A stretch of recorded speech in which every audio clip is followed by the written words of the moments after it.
What's up, everybody, and welcome back to another video. Today we'll be talking about a pretty interesting topic. We're going to be putting replica belts head to head, but not just any replica belts from two different companies. Today we have the WWE Replica belts going head to head with Ring of Honor replica belts. Now, this is pretty interesting. We're going to take a look and kind of compare and contrast the different quality of the plates. Let that be thickness or actual defects on the actual plating issues, stuff like that. We're also going to take a look at the quality of the leather, the floppiness, the tooling on it, if there isn't any, the snap boxes, all of that, pretty in-depth. And then finally, we're going to talk about the actual price points of each belt. Now, I'm not going to talk about, we're not going to compare the price points of a discount, like say this belt's 20% off and this 50% off. We're not going to take that into account in this video. Today, we're just going to talk about the starting price point of each belt.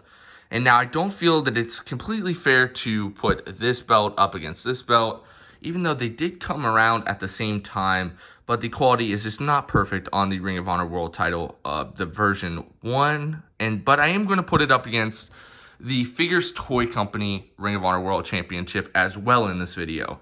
So buckle in, this is going to be a pretty interesting concept. And first off, we're going to take a look at the actual plates and the quality of each belt.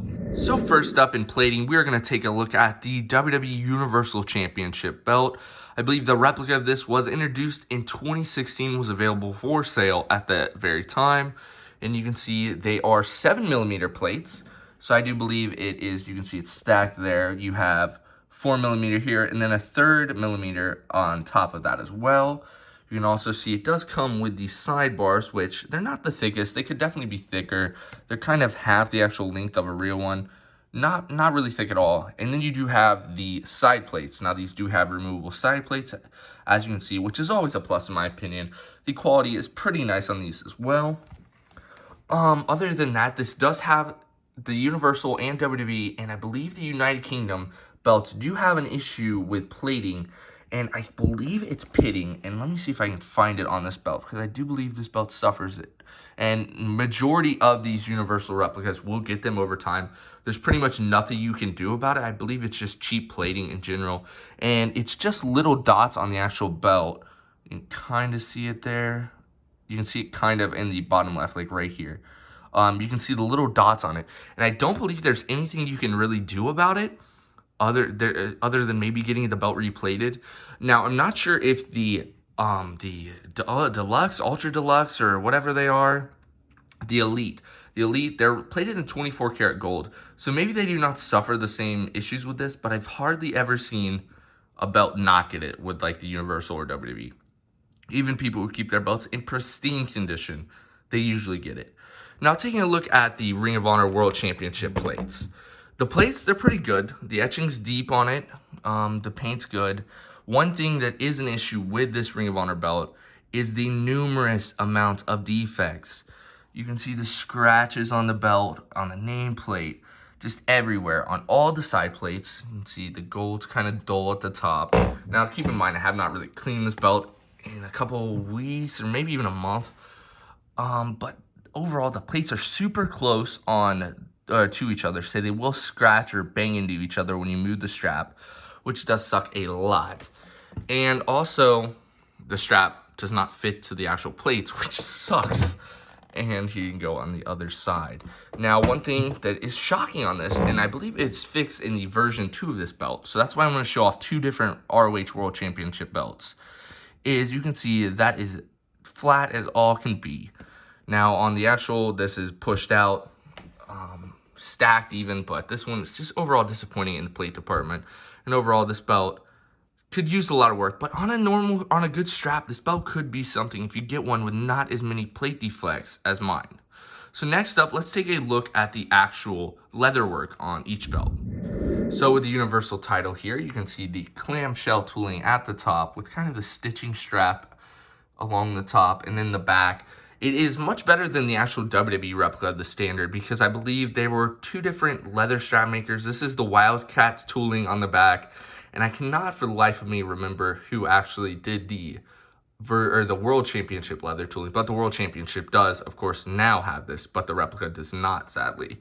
So the details on the strap, you can see just red, no real custom WWE logos. Now let's get to the snap box. You can see you do have the WWE right there, WWE logo. Some beautiful tooling there. The sewed-on snap box, which is not seen in newer replicas, thankfully. It's just full-on snap box, no sewing. You can see there, it does come with the belt tip. And now let me set my tripod down for a second so I can hopefully open this up without it falling. And then you can see the other side of the snap box. Now, keep in mind, this belt is kind of probably my second ever belt, or well, my second ever when I got back into collecting. So the strap, it was kept in one of the WWE shop display cases. So it was kept like this for a very large time of its life, just straight, kind of Ric Flair how he holds the NWA title or the Big Gold. So it is going to be slightly more floppy. Here we'll take a look at the actual floppiness. You can see it's still kind of stiff even. So let's lay this on the front of the belt. Now, one thing that is a big issue with these big network logos are that more likely or not, you will lose a gem in your belt no matter what you do. So you can see the belt kind of just even sits like that. The straps don't even go up. That's because of years in the display case, or a year in the display case. It's still really stiff. But now let's take a look at the actual backing of the belt. It has the little snap, or the strap, or what is that? The patch, sorry. And then you have the Chicago style screws on the back. I couldn't use my WWE Championship belt for this because it is re-leathered and it's got a backing on it, which is really nice. And I do recommend getting your belt re-leathered. But you can see the actual backing, pretty nice, or not backing, the back of the strap. And then the snap box. So now let's switch over the spot of the Universal with the Ring of Honor. So the Ring of Honor Championship, one thing I did not point out earlier is it's actually probably a pound or two heavier than the Universal Championship in my opinion. But the actual strap, you can see, does not fit this belt. It's reminiscent of a Big Gold strap, so I would not be surprised if the Figures Inc. I don't know who actually made this. It was someone through A&J Belts, maybe Premier, but I'm not too sure, so don't quote me on that. Maybe they had just a bunch of leftover Big Gold straps and they just decided to throw these on there. But the actual strap, you can see clamshell tooling at the top. No real details on the sides of the belt. And then let's go to the snap box, which has a very strange snap box. Super small, no real detail. The light's not hitting it that well, but there's literally nothing there. No borders, anything like that. Now let's undo the strap. Let me put the tripod down again so we can see me undo the strap. So let's turn it sideways.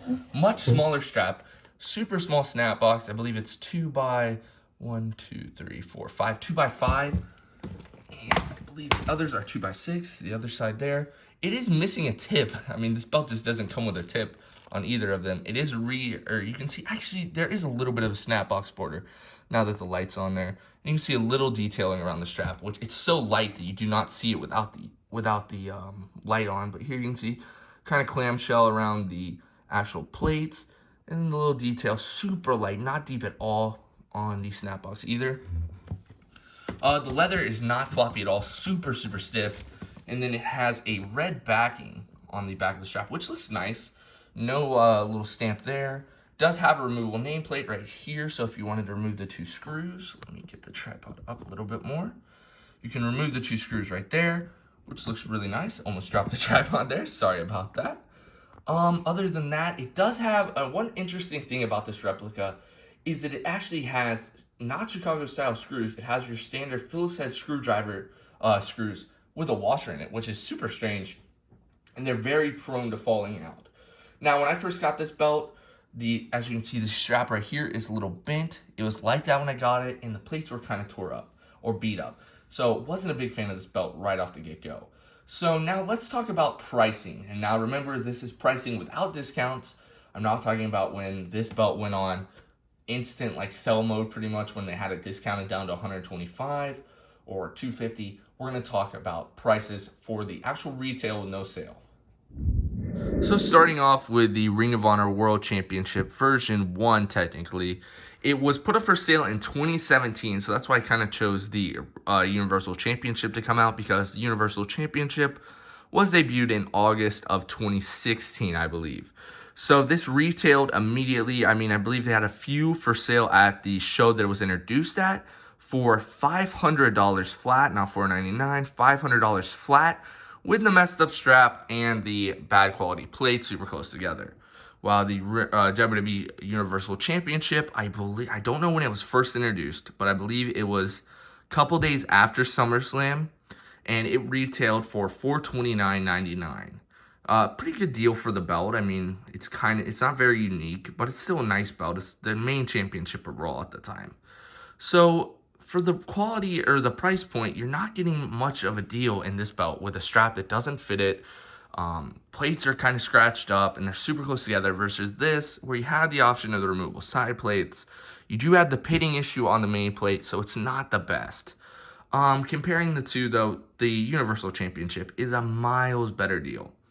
Now, talking about version 2 of this belt, which I have not seen, I would be very interested to compare the two. The version 2, I believe, is also $500, and it's made by Figures Toy Company Factory, which I believe is still making WWE Shop replicas, but WWE Shop is going directly from the factory and not using the middleman that is Figures Toy Company.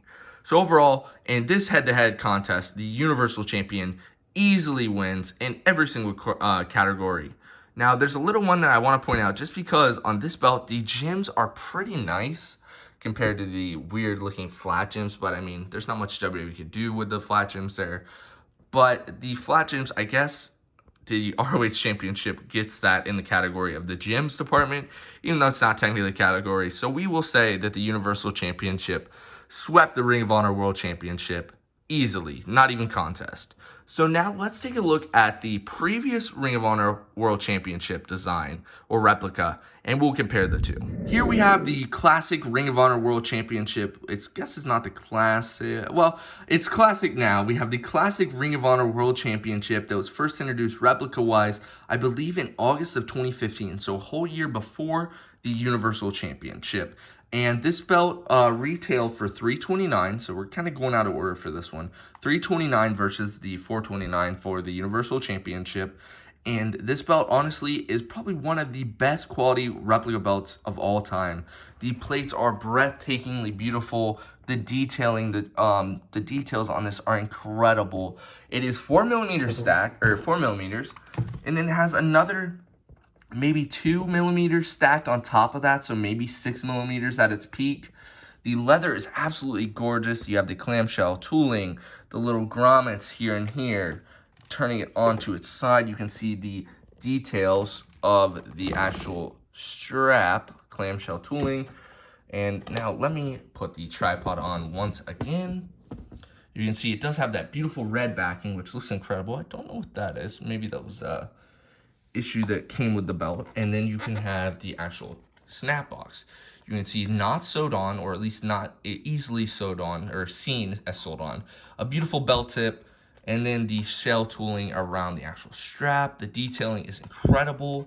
Overall, this belt is beautiful. So this is going to be kind of quick. I'm not going to talk crazy long about this because it's not fair to put two against one. But I do have to say that this belt, it retailed for $329. If you get it on sale, you got a 6-pack or 4-pack of belts for like $600, I think, or $400, I can't remember. But overall, it's a beautiful belt, super high quality.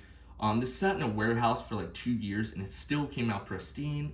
I've noticed zero plating issues on it whatsoever. No pitting, nothing like that. No scratches. Absolutely beautiful belt. The leather is extremely floppy. Let me actually turn it over again. Or at least extremely floppy compared to a, say, WWE belt. And let's undo it. And it's super floppy. Really good for a belt. But that could have been that it's been sitting in a warehouse for 4 years. But overall, I do say that this ROH belt does beat the Universal belt in quality and price point and leatherwork. So I do say that the ROH World Championship version, or Classic Ring of Honor World Championship, does beat the Universal Championship in all categories. So that's pretty much all I have for you guys today. If you enjoyed this video, leave a comment, leave a like. Tell me if you'd like to see more. I've got a TNA World Championship I'd love to put against the WWE. I have an IWGP Championship replica that's coming soon, hopefully. Maybe it'll be here by the time this video goes up. I highly doubt it because of the virus. I pretty much review and unbox or buy every single new replica that comes out. I mean, I bought the new US, the new IC, the Brahma Bull, the Hardcore Championship right on release. Got, I think, one of the first unboxings on YouTube and reviews of all of those belts. So if you do enjoy that, please hit the subscribe button. It helps a lot. Leave a like, leave a comment. And I do thank you guys for watching. And I hope you enjoyed. I'll see you guys next time. Bye-bye.